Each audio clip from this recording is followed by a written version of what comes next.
All right, well, after we put out our list of some of the scariest horror films that had not necessarily our top picks, but just like some of the biggest scares in cinema, we definitely have listened to you. Yeah.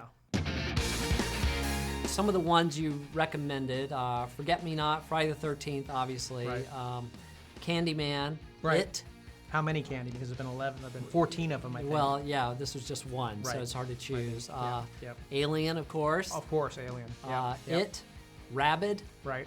Some of these... Rabid, Cronenberg's, Rabid's definitely got some... And Alien, I was terrified to go see Alien when it came out. I mean, I thought it was like a rite of passage to see Alien. Yeah.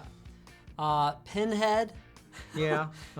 The Orphanage. Yeah, sure. Don't Look Now. Yep. I mean, we've got some classics here. Absolutely. No, I mean, there's almost too many. I mean, great scares. Jaws. The Grudge, right. Yeah, Jaws. Serpent in the Rainbow. Poltergeist. The Strangers. That's a creepy movie. Yeah. Rosemary's Baby, of course. Yeah. Children of the Corn. All great stuff. Just when I say Malachi, that's just a scary name. Yeah. No, I don't want to know anybody named Malachi personally. So thanks for all of your recommendations, and based on that, we've kind of judged how many people voted for certain ones, and so we've whittled it down to like a top 3. Right. But it's really, I mean, there's all of these have great scares in them. So for sure. Now we're gonna watch our top 3, starting with Paranormal Activity. And some would say that this continues the trend of established, not really established, but certainly made successful by the Blair Witch Project. Absolutely, yeah. Which had a bunch of scares. That was on the list too, is Blair Witch. Yeah, of course. That ending of Blair Witch is really creepy. Yeah. It's super creepy. Yeah, and it's one of those things where it's what you don't see. That's or right. what you think you see. That's right. Yeah. Right. Just the whole concept of being lost in the woods. Totally. Is scary. Right. I mean, we were talking last time about Texas Chainsaw having a documentary type feel, and there's something about when you access that corner of your mind where you perceive it as a real thing. Yep. That obviously the terror stakes rise. It's true. It's true. High def camera. And this is a unique trailer because they show you audience reactions. That's to right, to like an audience preview. Very smart marketing. I remember when Scanners, Cronenberg, speaking of Rabid, Cronenberg Scanners came out. That's what they did. They couldn't show the exploding head on television, too gory, but they showed people, reacting to the head exploding. Right. And that just made me want to run to see that thing. Yeah, and this has the same effect. I'm sure the filmmakers certainly followed that advice. I mean, this definitely has some great scares in it, and I'm a fan of the original much more than, of course they kept making them and they're still making them. Right. But, there's nothing better than the original with so many films. Yeah, totally. And again, it's the roughness, and we were talking about, Blair Witch and that ending, which plays all in this woman's face, on her face. Reminds me of Texas Chainsaw, too, that moment where she is just, at the table. That just doesn't go away. And she's screaming her head off because they're all just like, we're going to get to you. We're going to get... And they're just having dinner. And she's just losing her mind. That's as important as the scare itself, the reaction. No doubt.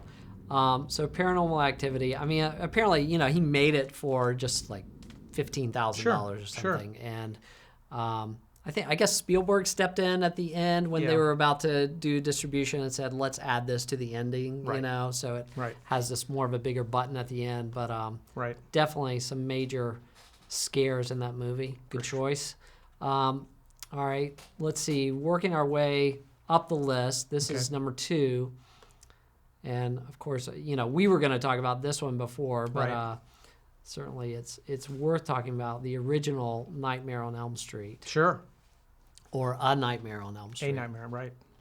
Johnny Depp, right? Right. And how many nightmares have there been? Good question. Do you know the answer to that? I don't know. For whatever reason... A lot. Yeah, a lot. For whatever reason, Nightmare on Elm Street 3, The Dream Warriors, sticks in my mind as one of the titles. But after 4, I start to lose track of the subtitle. I was in a band and we made a song. We had a song called "Nightmare on Elm Street Part 4." Oh yeah, that was just making fun of that they were never going to stop making them. But right, of course, exactly. Right. This is a creepy movie. And it's got John Saxon in it from Enter the Dragon and any number of B movies. And anytime you get John Saxon in there, that's a good thing. And anytime someone's crawling on the ceiling, it's just... Crawling on the ceiling is always scary. John Saxon is always scary. Those eyebrows. And, again, this is one of those characters that has made its way into sort of the lexicon. It's like this iconic. Yeah, Freddy. Freddy. If you ask anybody to describe Freddy, the hat, the sweater, obviously the scarred face, the hand is everything. And it's funny because at the time when it comes out, just like when Frankenstein comes out, nobody had seen this particular incarnation of evil before, and that scraping, the ability to scrape metal on metal, that arm thing was pretty cool. Oh, the arm thing is the crazy. tongue thing. I forgot all about the tongue coming out of the phone.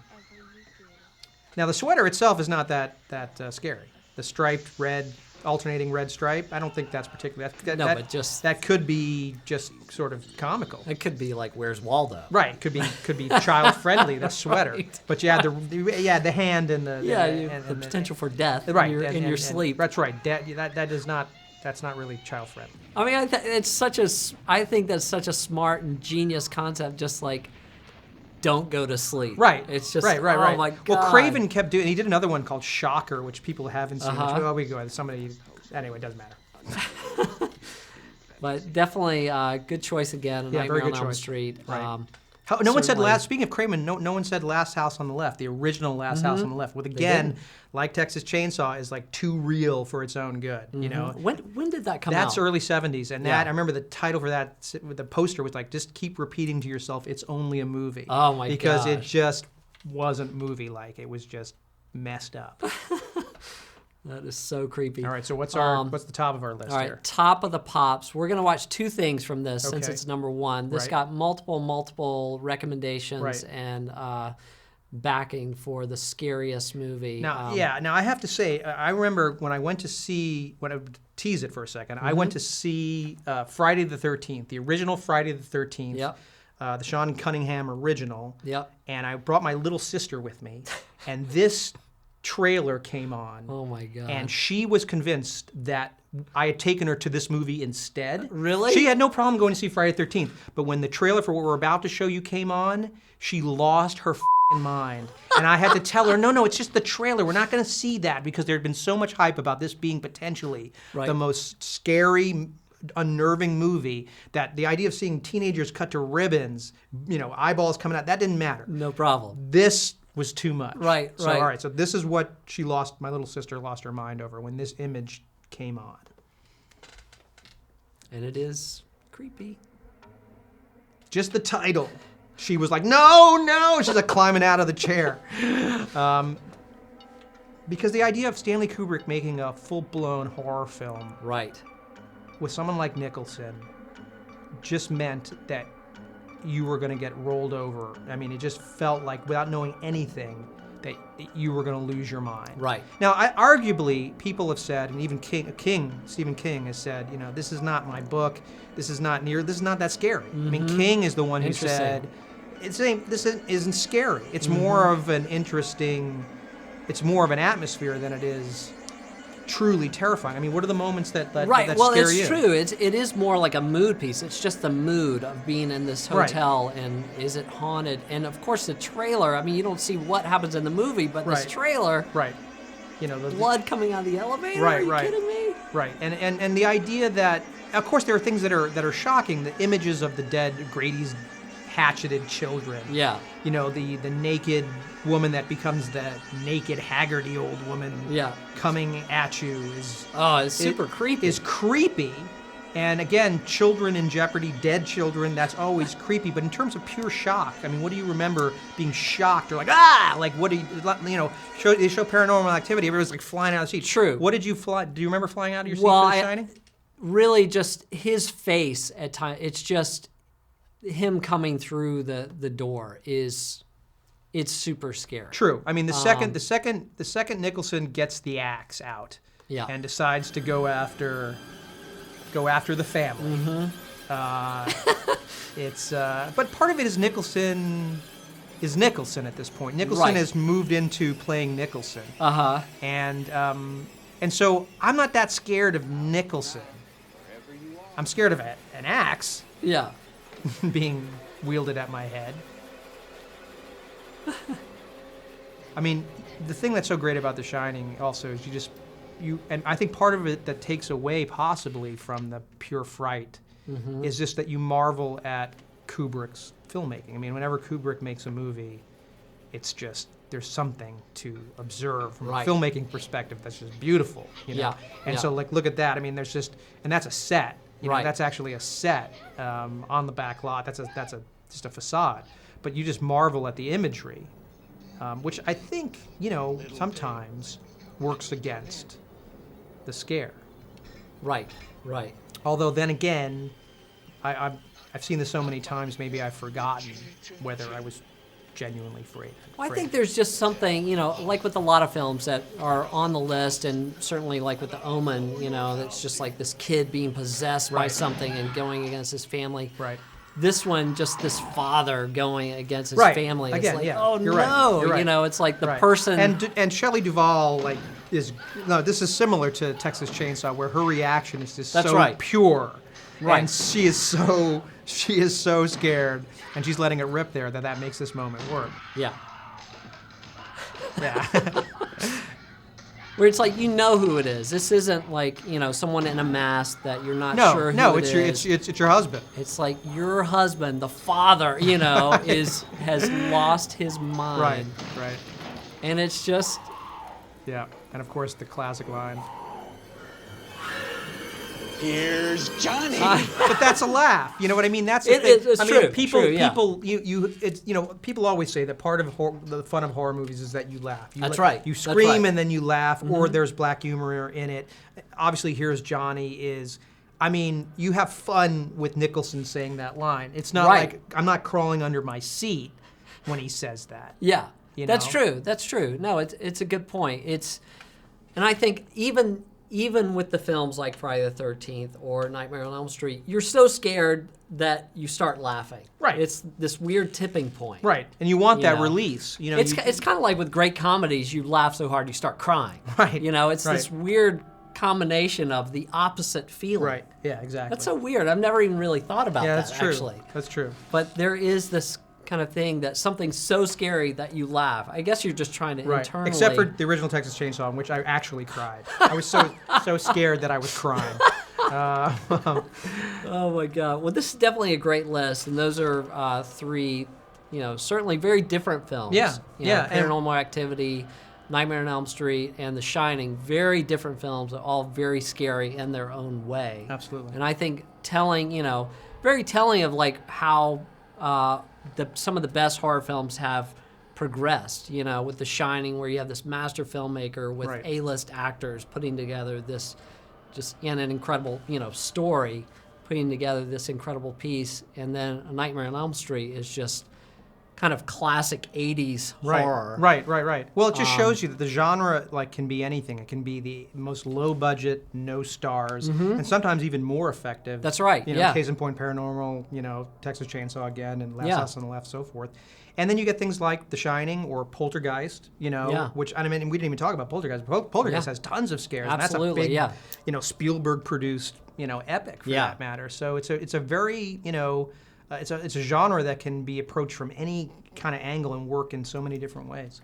Yeah, my hope is that, you know, more and more people kind of go at it like Paranormal, like Nightmare on Elm Street or The Shining, versus, you know, I just don't consider Saw to be a horror film, like a scary film. I think it's we're just going to. gross. I think you're right. I think that, you know, torture porn, you know, it definitely has its place, but that to me is more of an endurance test. Right. That is the kind of thing where can you last? Can you keep your eyes on it? And that's different from mood or terror or shock. Yeah. You know, there's a big difference between watching somebody slowly cut their own limbs off versus Janet Leigh getting attacked by Norman Bates in the shower. There's a different quality to that. And I understand that. I mean, the endurance test is part of it. Like, again, about Alien, again, Alien may seem tame by comparison by today's standards, but before it came out, just like The Shining, Ridley Scott's going to do, this was supposed to be something really big, and nobody knew what the chest burster was, but they said if you can manage to like hang on and get through that,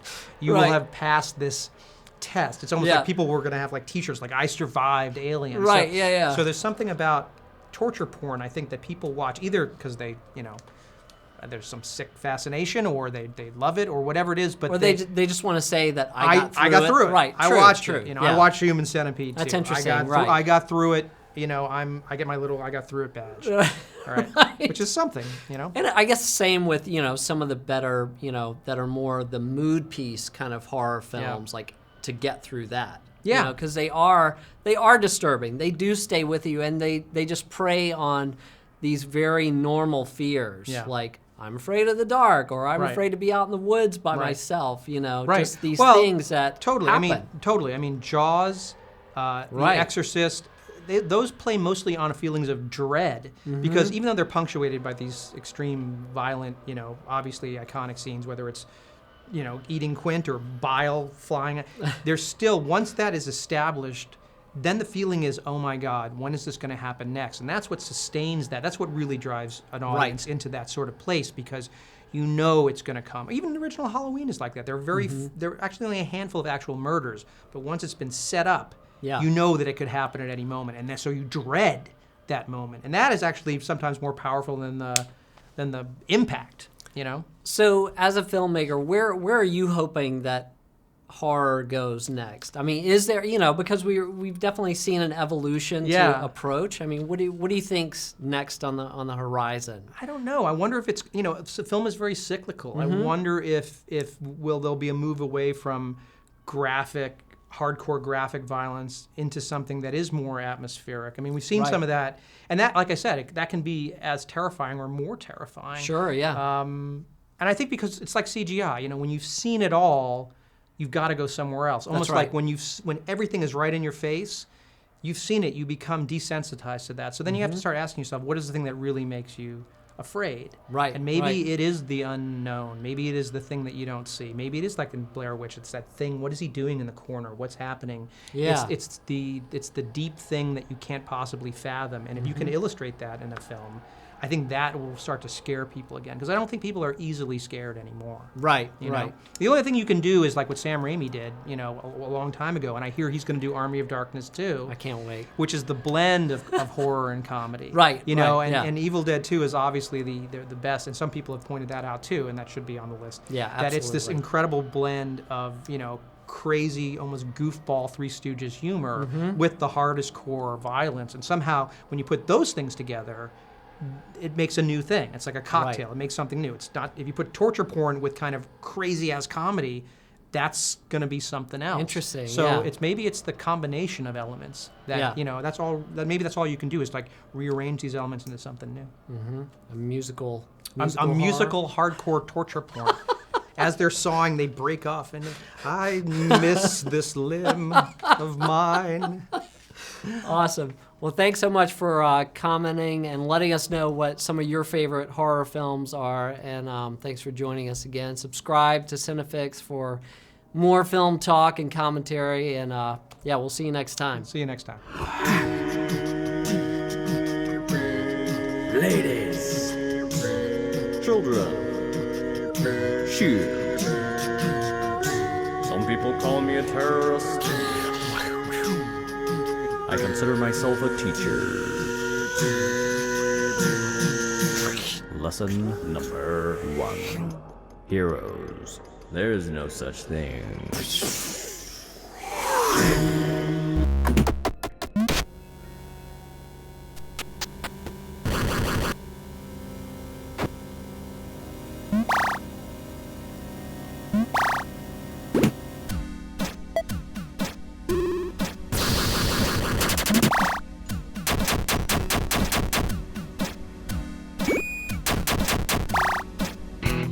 Norwood, did you hear about Breaking Bad?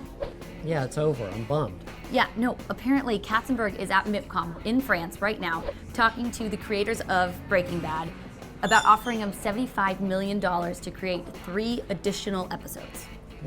That's insane. Hold on to your broomsticks, boys and girls, because while practicing my wizardry, I mean code breaking, I uncovered a terrifying conspiracy that involves Hollywood, J.K. Rowling, and the ancient religion of Wicca. Right here on Conspiracy Cinema. Do you like movies but don't have time to see them in theaters?